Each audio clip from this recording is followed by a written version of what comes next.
फिर बिहार की जनता आपसे यह भी पूछती है कि 70,000 अगर आप हत्याएं गिना रहे हैं तो मेरे ख्याल से 20 साल का गिना रहे होंगे। और जब आप 15-16 साल में मेरे ख्याल से अगर मैं मोटा मोटा मान लूं तो ये 70,000 65,000 रहा होगा। तब आपके नेता गए और डिप्टी सीएम बन गए उनके साथ बैठ के, उनको मुख्यमंत्री बना लिया। तब कोई दूसरा मुख्यमंत्री था क्या? जनता ये सवाल पूछती है आप लोगों से कि भाई अपनी सुविधा हो तो मैं उनका डिप्टी बनने के लिए भी तैयार हूं। आप देखिए ये देखिए कि 2020 का भी 15 का भी डाटा लेते हैं तो 60,000 हत्याएं थी 2020 तक। अब जब बात करते हैं कि हमारी क्या कंट्रीब्यूशन रही है, तो बिहार में 1990 में लालू प्रसाद जी मुख्यमंत्री बने जी। उस वक्त जो है 14 प्राइवेट सेना बिहार में थी और बेल्छी जो हत्याकांड हुआ था उस वक्त से लेके 90 के दशक तक ये जो प्राइवेट सेना थी, चाहे वो भूमिहार का रणवीर सेना हो, राजपूतों का सनलाइट सेना हो, यादवों का लौरिक सेना हो या फिर कुर्मियों का भूमि सेना हो, लाल सेना हो, इन सभी को 2000 आते आते तक लालू प्रसाद ने डिसमेंटल कर दिया। ये क्रेडिट लालू यादव जी को जाना चाहिए। सामाजिक तो ये क्रेडिट सर जनता से मांगिए, और ये क्रेडिट आपको पिछले 20 साल में अगर जनता ने नहीं दिया तो इसका मतलब वो जानती है कि आपने क्या किया और नीतीश कुमार ने क्या किया। अब इतना तो इधर उधर नहीं कर पाएंगे। शर्मा जी, आपने बहुत ही तार्किक क्वेश्चन पूछा। मैं ये कह रहा हूं कि ये तो नहीं कर पाएंगे इधर उधर।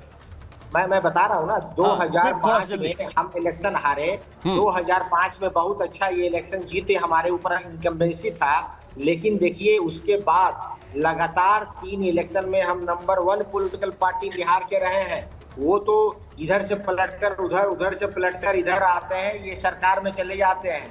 नहीं तो सरकार जनमानस तो 2020 में हमें वोट कर दी थी। तो पलटने का मौका किसने दिया?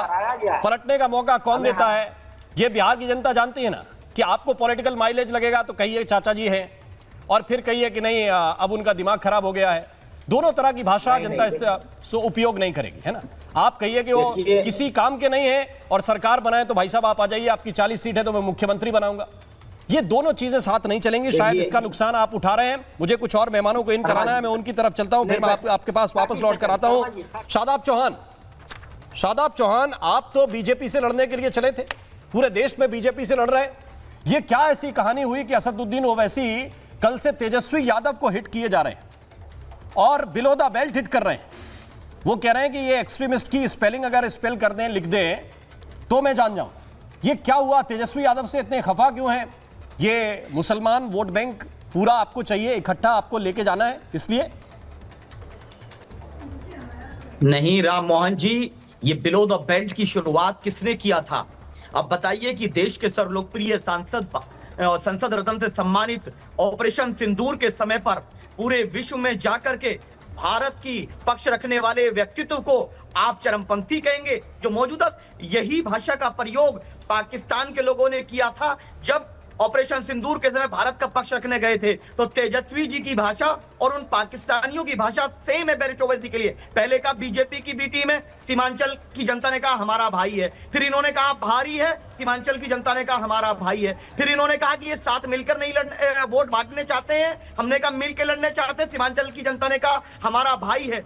जब इनका कोई भी ड्रामा नहीं चला, फिर ये अपनी असलियत पे आ गए कि ये हमसे नफरत करते हैं। मुसलमानों का पॉलिटिकल रिप्रेजेंटेशन पसंद नहीं, इनको दाढ़ी टोपी वाला पसंद नहीं है, और सीमांचल की जनता इसका जवाब देने जा रही है। ये सीमांचल की जनता का अपमान है, 25 करोड़ मुसलमानों का अपमान है। शादाब चौहान, आप क्या रंग देना चाहते हैं चुनाव को? मुझे थोड़ा सा क्लियर कर दीजिए और दर्शकों को भी थोड़ा क्लियर कर दीजिए।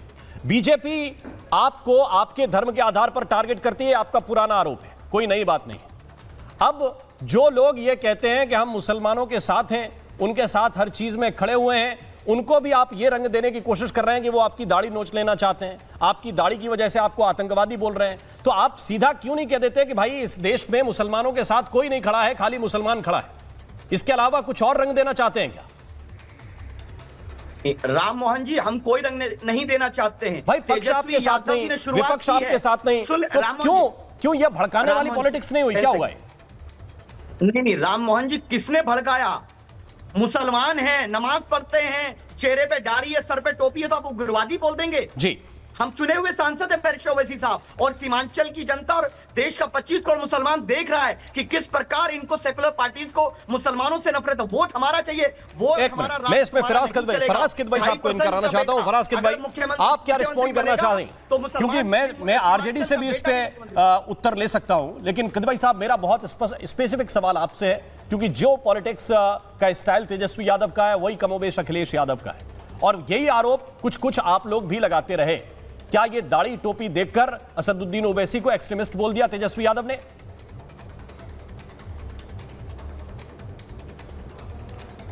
नहीं राम मोहन जी, देखिए ऐसा बिल्कुल नहीं है। और सबसे पहले तो आपको बहुत बहुत मुबारकबाद और शुभकामनाएं, और हम ऐसी उम्मीद करते हैं कि आप अपने इस नए असाइनमेंट में, अपने इस नए काम में ऊपर वाला आपको खूब तरक्की दे। शुक्रिया शुक्रिया। देखिए राम मोहन जी, आज की तारीख में अभी बहुत सारी बातें हुई। उत्तर प्रदेश के आदरणीय मुख्यमंत्री जी के बारे में भी बात हुई, असदुद्दीन ओवैसी साहब के बारे में भी बात हुई। मैं सबका क्रम वाइज जवाब आपको देता हूं। जी देखिए, आदरणीय मुख्यमंत्री जी ने आज बिहार में जो ये भाषण दिया है, जो उन्होंने पप्पू टप्पू और तमाम तरह की बातें की हैं, तो मुझे समझ में नहीं आ रहा है राम मोहन जी कि इस देश में रुपया ज्यादा तेजी से गिर रहा है या भारतीय जनता पार्टी के नेताओं की भाषा और मर्यादा। क्योंकि ये जो भाषा है ये एक मुख्यमंत्री की नहीं हो सकती। अब क्या है राम मोहन जी कि अगर इनको इनकी ही भाषा में जवाब दें तो इस देश में एक गप्पू हैं, इस देश में एक कप्पू हैं और इस देश में एक पलटू हैं। तो राम मोहन जी, क्या होता है, जब हम लोग बहुत छोटे थे तो हम लोग का कोई अगर मित्र है, कोई दोस्त है, वो बहुत ज्यादा डींगे हाँकता था, गप मारता था, तो उसको हम लोग बोलते थे ये गप्पू है, बहुत ज्यादा गप मार रहा है। ठीक है, तो गप्पू कौन है? क्या वो तो नहीं है जिसने कहा था कि 2014 में हमारी सरकार आने दो, हम 50 रुपए में पेट्रोल देंगे? क्या गप्पू वो तो नहीं है कि जिसने कहा था कि हर एक के बैंक अकाउंट में 15-15 लाख रुपए आएंगे? क्या गप्पू वो तो नहीं है कि जिसने कहा था कि इस देश से काला धन खत्म हो जाएगा? जी। और पलटू का जहां तक सवाल है, तो जिनके बारे में यह भी कहा जा सकता है कि वो चुनाव से पहले पलटेंगे कि चुनाव के बाद में पलटेंगे, नहीं सर, देखो मैंने इस पे काउंटर किया। बहुत स्पेसिफिक, आपको जिस पे इल्जाम लगाना है आप लगाइए। मैंने काउंटर किया कि पलटते किसकी तरफ है, पलटते किसकी तरफ है। ये अगर इसका आंसर आप ढूंढेंगे तो आपको खुद की गिरेबान में झांकना पड़ेगा कि भाई पलट के आते हैं तो आप मुख्यमंत्री बना देते हैं, पलट के जाते हैं तो बीजेपी मुख्यमंत्री बना देती है। तो ये अगर आप ही लोग करेंगे फिर कहेंगे वो पलट जाते हैं। हम भाई आप अगर किसी को दिन भर ऑफर दिए रहेंगे कि मेरी तरफ आ जाइए, मैं आपको मुख्यमंत्री बनाता हूं, तो वो अपने काम निकलवाते रहे, और अगर वो अपने काम निकलवाते रहे, आप ही उनके काम करवाते रहे, फिर आप अगले चुनाव में आके उन पे आरोप लगा रहे हैं।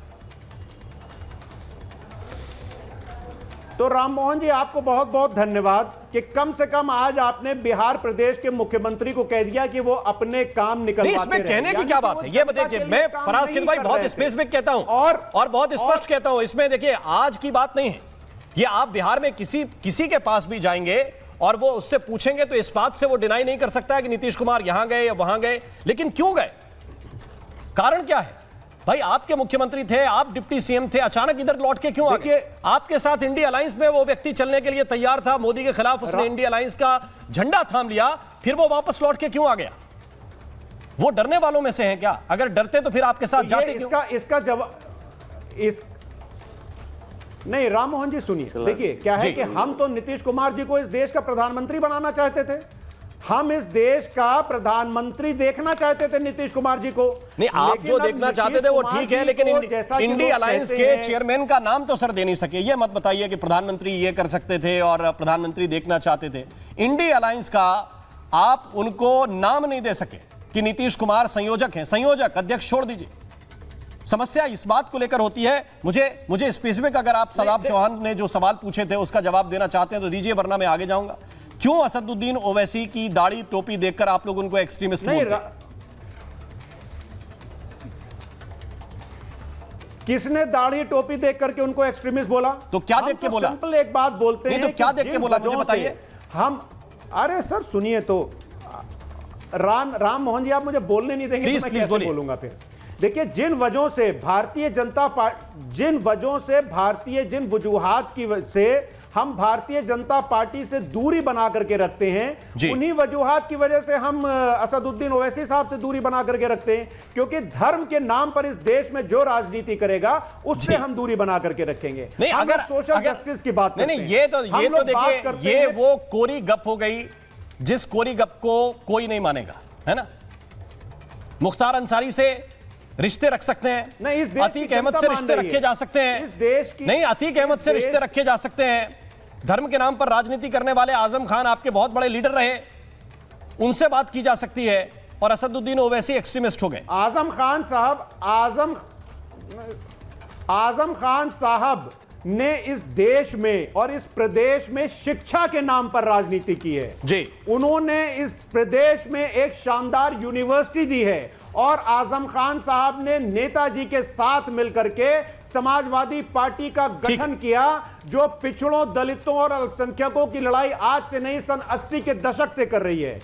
ठीक है। हम एक बात सिंपल ये बोलना चाहते हैं कि हम तो तेलंगाना चुनाव लड़ने नहीं जाते हैं वोट काटने के लिए।